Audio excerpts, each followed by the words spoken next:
大家好，今日係2025年8月7號，歡迎收睇今日泰國。今日本地新聞包括有泰柬寨邊境問題，全國實施無人機禁飛直至8月15日，商業用儀器同被扣查。泰國潛艇引擎更換方案，放棄德國出產，採用中國引擎。政府否認放寬撲克限制，只放寬比賽用。泰國人精神壓力問題等等，而家立即為大家報道。喺全國禁飛無人機期間，警方突擊搜查300輪一間新加坡公司倉庫，檢獲超過200件無人機相關裝備。行動由國家廣播電訊委員會 NBTC 提供信號異常情報，發現當地空域出現可疑無人機信號。警方其後追查到位於300輪府梅印區 Fracks 分區嘅倉庫，屬新加坡公司 TRD Systems Pte Ltd 所擁有。公司董事 Christian 當時亦在場，配合執法人員調查。警方查獲裝備包括29架無人機、38部信號探測器、129支干擾槍、16台干擾裝置、1部干擾信號專用車輛，以及其他50件相關儀器。消息人士透露，該公司合法註冊經營已3年，主力向政府機構供應高品質無人機與設備，來源為新加坡。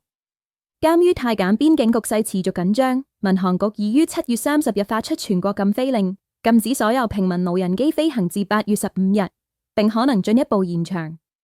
警方現正調查該批設備是否對國家安全構成威脅，而被查扣之干擾車輛及儀器，亦已送往相關單位檢驗分析。政府近日撤銷1958年禁令，容許撲克以體育形式舉行，惟需經合法協會監管，並嚴禁賭博。旅遊與體育部強調，撲克屬競技活動，比賽需經批准，只限特定場合舉辦，唔代表賭博合法化。不過，反對黨批評措施配合撲克比賽進行，指出內政部喺比賽前1日簽署命令，時機可疑。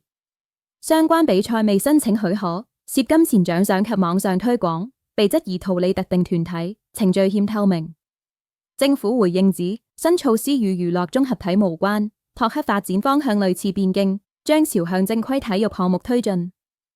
泰國健康報告2025指出，全國有1340萬人表示曾出現情緒問題，情況令人關注。報告由泰國健康促進基金會及馬希敦大學合作發表，指出壓力、焦慮、抑鬱等問題正在上升，青少年及45至59歲準長者群組受影響尤甚。其中45至59歲群組幸福感指數最低，顯示佢哋情緒最為脆弱，可能與人生轉變、職業壓力及社會角色有關。至於15至29歲年齡層，則面對學業壓力、家庭暴力、社交期望與錯失恐懼等挑戰，情緒問題風險亦相當高。報告除咗聚焦心理健康，亦列出2025年10大公共健康議題，包括電子煙危害、酒精法修訂爭議、醫療用大麻政策混亂，以及合法化賭場可能帶來嘅社會衝擊。特別專題亦關注低出生率問題，指即使仿效其他國家推動生育獎勵措施，泰國出生率仍未見改善，反映社會結構深層轉變所帶來影響。泰國內閣正式批准潛艦採購合約修訂，將原本德國製 MTU396 引擎改為中國 CHD620 柴油引擎。署理總理兼內政部長 Phumtham Wechayachai 透露，內閣已於星期二會議通過決議，但拒絕進一步說明細節。該項潛艦計劃原為泰中政府間協議，由中國船舶工業集團與泰國皇家海軍簽訂，始於2017年。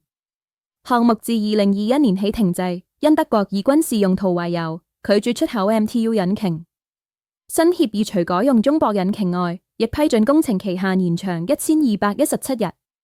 至今潛艦建造已完成約64%，共支付10期款項，價值77億泰銖。剩餘合約40%，即55億泰銖，仍待支付。泰國皇家海軍副發言人 Paraj Ratnajibin 表示，感謝內閣批准修訂案，令海軍可繼續採購進程，提升海、空、水下軍事能力。佢指出，中國 CHD620 引擎已通過嚴格測試，表現同安全標準超越德國 MTU 版本，並獲得國際船級社 Lloyd's Register 認證。該型號亦已裝配於其他國家潛艦，屬成熟型技術，安全可靠。佢強調，請國民放心，海軍會善用戰略資產，捍衛主權，保護海洋利益，並支援國民需要。FUMTM 亦拒絕評論其他軍備計劃，包括空軍傳出有意採購瑞典 Gripen 戰機一事。對於是否計劃增購其他武器系統，佢回應唔討論。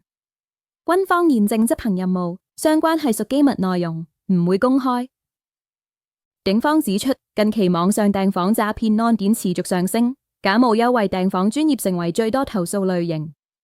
負責東部白府的第二警區警署表示，受害者多數遭社交平台騙局吸引，相信平價訂房優惠後轉賬付款，結果無法再聯絡賣家。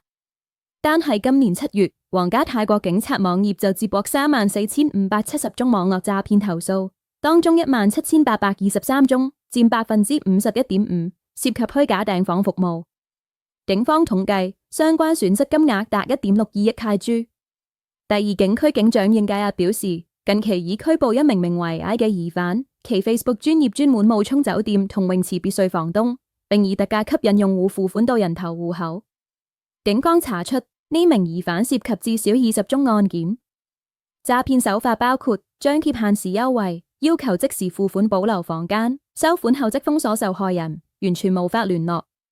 警方呼籲民眾付款前應先核對戶口資料，可透過 CyberCheck 應用程式或 check 幹網站查詢。世界衛生組織 WHO 支持泰國持續禁止電子煙入口與銷售，認為符合國際控煙公約 FCTC 及科學證據。副駐泰專家 Olivia Neveres 強調，應防止煙草企業影響公共政策，特別保護青少年。泰國健康促進基金會 Thai Health 表示，電子煙行銷包裝成安全替代品，吸引年輕人，風險高企。最新調查發現，全國約1/4學生曾試電子煙，22%有朋友吸食，20%生活圈普遍存在電子煙。Thai Health 現推行去正常化行動，以正確資訊改變青少年對電子煙嘅觀感，目標係由唔可以吸轉為唔想吸。喺曼谷舉行嘅 Techsource Global Summit 上，香港投資推廣署 InvestHK 高級副總裁盧展穎接受專訪，向泰國初創企業提出擴展海外市場嘅實用建議。佢強調，成功走向國際唔可以照搬本地做法，必須先喺泰國證明商業模式可行，再針對目標市場作出文化同營運上嘅本地化。盧展穎歸納4大原則： 1. 建立本地實績； 2. 按當地經濟調整團隊規模與成本； 3. 產品服務需貼合當地文化習慣； 4. 積極參加國際創業活動，建立策略聯盟。佢建議初創應多參與如 StartupHK 等旗艦活動，早期開放交流，有助獲得反饋、資金及合作機會。香港作為區域創業熱點，初創生態系統成熟，英語普及，政府資助上限達130萬港元，熱門領域包括金融科技、IT、電商及教育科技。盧展穎總結話：創意人人都有，關鍵係執行力。中央集團響應聯合國可持續發展目標，喺旅遊重地如蘇梅、尖竹汶、素叻推動 Love the Earth Zero Waste 計劃，透過回收教育同獎賞機制，成功減少43,600噸垃圾流入堆填區，同時減排約4,939噸二氧化碳，相等於種植23萬棵樹。執行董事 Pichai 表示，成果有賴企業合作、公眾參與同社區支持。旗下 Think the Roadshow 活動鼓勵員工以回收物換取積分，2024年收集7,634公斤垃圾，減排27,055公升二氧化碳。計劃夥拍多個餐飲品牌、寺廟及學校，未來將擴展合作，推動全民參與循環經濟。泰國氣象局星期4發出天氣警報，指受寮國與越南上空低氣壓影響，加上西南季風持續活躍，全國多地預料出現廣泛雷陣雨及局部大雨。北部及東北上部地區將面臨突發暴雨及局部水浸風險，包括清邁、清萊、南府及朗開等地。安達曼海上風中等，預料浪高1至2米，雷暴區浪高或超過2米。泰國灣亦會出現雷雨，海浪可達1米以上，雷暴時超過2米。以上就係今日泰國嘅新聞。如果你想持續緊貼泰國最新局勢，記得訂閱頻道、like 同 share 影片支持我哋。你亦可以考慮加入頻道會員，又或者喺 Patreon 支持我哋，幫助我哋製作更多高質內容。多謝大家收睇，我哋下集再見，拜拜。